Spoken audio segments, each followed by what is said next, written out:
Thank you. Thank you. That was good. Made me think of our court.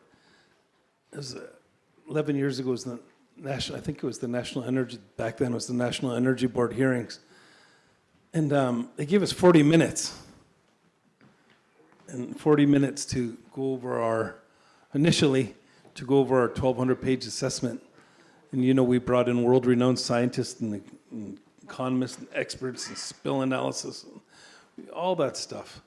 We looked at our claim to our land. Uncle N had foresight years ago to map out all of our traditional territory. I was a teenager when we did that, and I think it was in the late 90s. And they said, "Where did you fish? Where did you go? Where did you go camp or hang out and do things in our traditional territory?" I mapped out on a big map of our traditional territory about maybe 200 places. But I remember my Uncle Bob, when he mapped it out, he mapped out that Robson Street was a hunting trail for deer. And so we used all that evidence and created our assessment saying, this is what's going to happen here.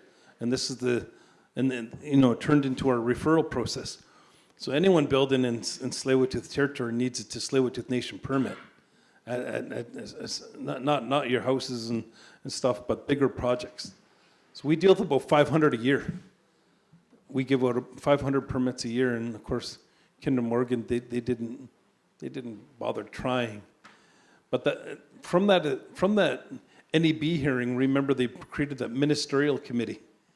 Remember they hired Stephen Kelly, who was an economist, that created 20% of Kinder Morgan's submissions to the National Energy Board, then was hired to work on that ministerial committee. And then they hired, I didn't bash her too much, but it was Kim Baird, worked for TMX. She's First Nations from Tsawwassen, but they got her on the committee.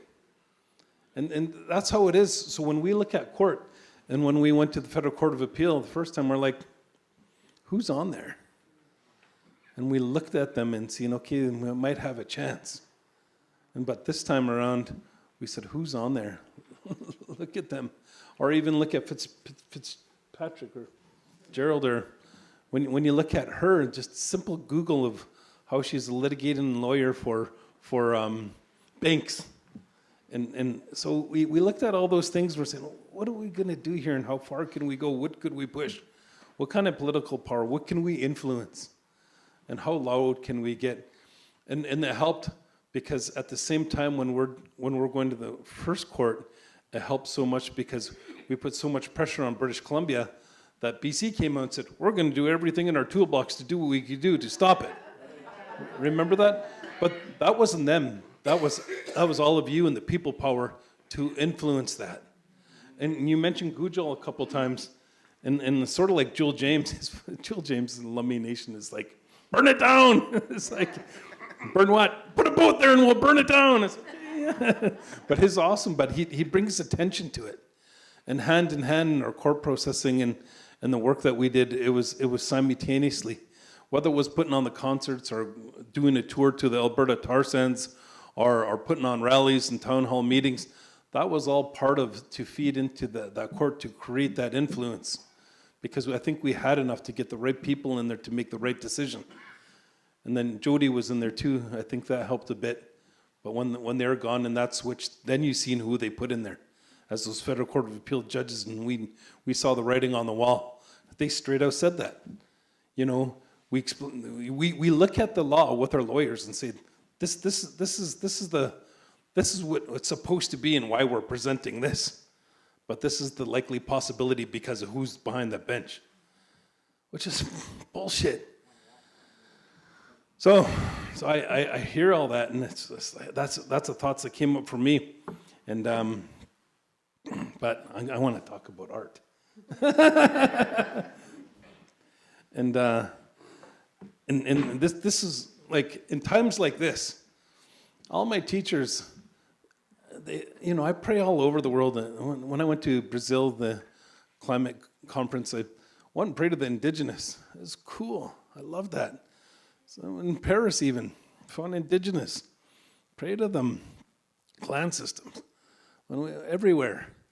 Thailand, everywhere, Southeast Asia, and Panama, Brazil, Peru, all through the States, and when we met, because like Gujal, there's Ninawa, Chief Ninawa is chief of 17 nations in Peru, and they're going to kill him and his family, his wife and his 5-month-old baby, for standing up, just standing up. But he did a ceremony, and the words Haidagwai popped in his head. So he ended up at my house for a ceremony, and he goes, yeah, we need to bring my family to Haidagwai. I don't know where it is or what it is, but that's what we're going to do. And I called Gujal, and I said, hey, come to this ceremony. So he explained that again. He goes, I don't know what Haidagwai is. And he goes, well, I know what Haidagwai is because I'm the chief of Haidagwai. But they adopted him. He talked to all his matriarchs and chiefs, and they adopted him. But when we pray with them, they have nothing. I've been down there in the deep in the jungle, and they were going to cook a meal with a fire, and the guy went up with a machete to get some wood, and all forest everywhere. He wouldn't even cut down a tree. He walked in the woods for 2 hours and pulled back a tree that fell over. I was like, oh, geez, look at I drive my car and all this stuff, and look at these guys. They're just, and then they fight for it and they die for it. And they're before was it President Lula, right?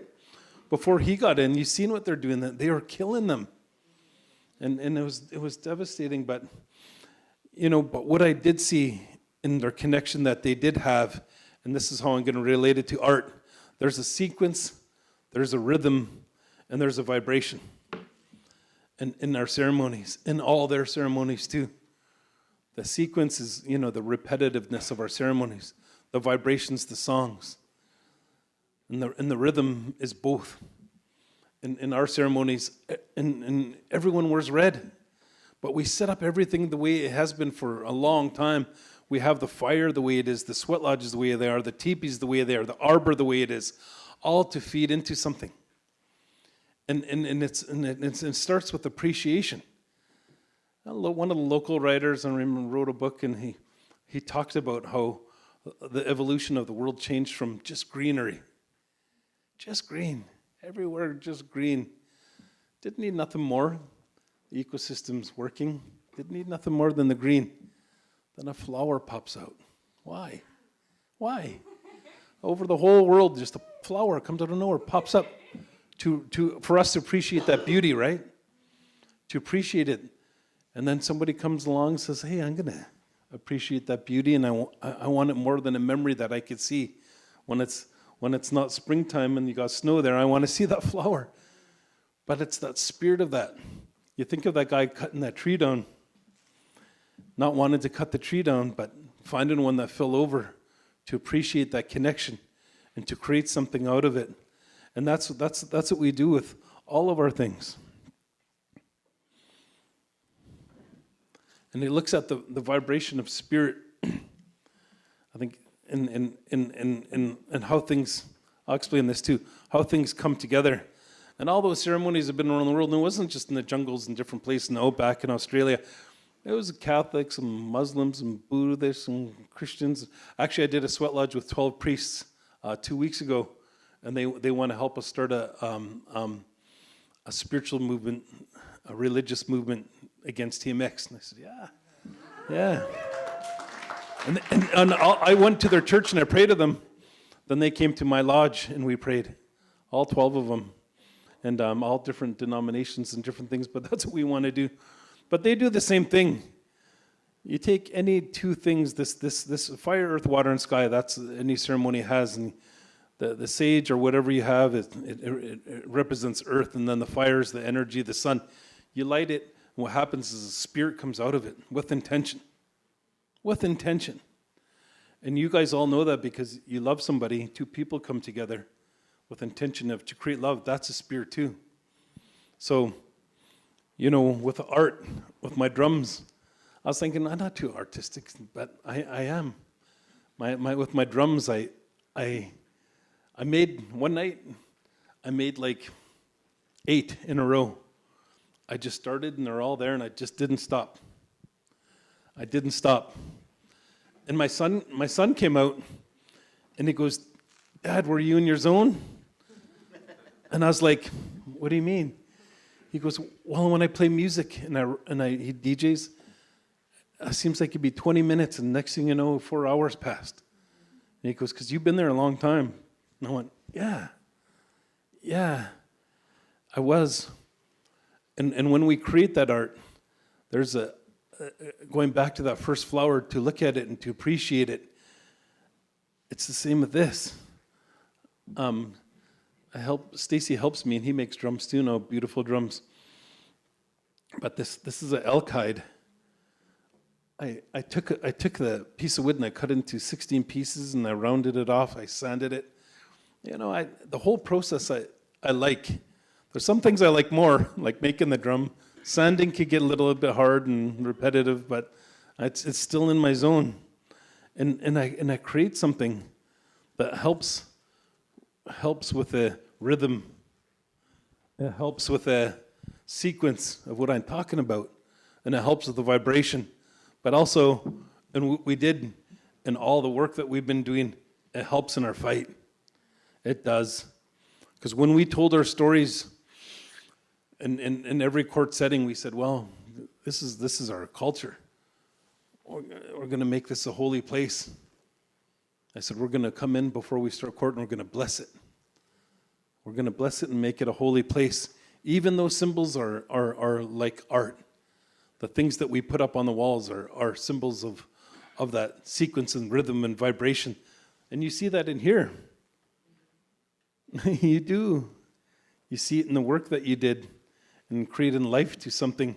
And it has a message, like all the things that you said. When you're speaking, this is what I thought of. All those things that you said, that's what I thought of. But that's what they're doing.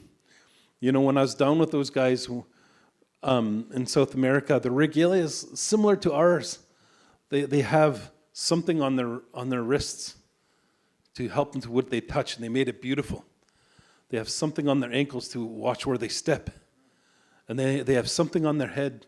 Some have like we have a bonnet or a crown, or they have something. But that's to help you with your spiritual pressure from your head to send your prayers out in a good way. But they made them beautiful. Their headdresses were like 2 feet long with these long, beautiful feathers and red and black. And they're all in sequence and rhythm and vibration. And when Phil Lane and I dance with them, there's 1,000 of them behind us dancing.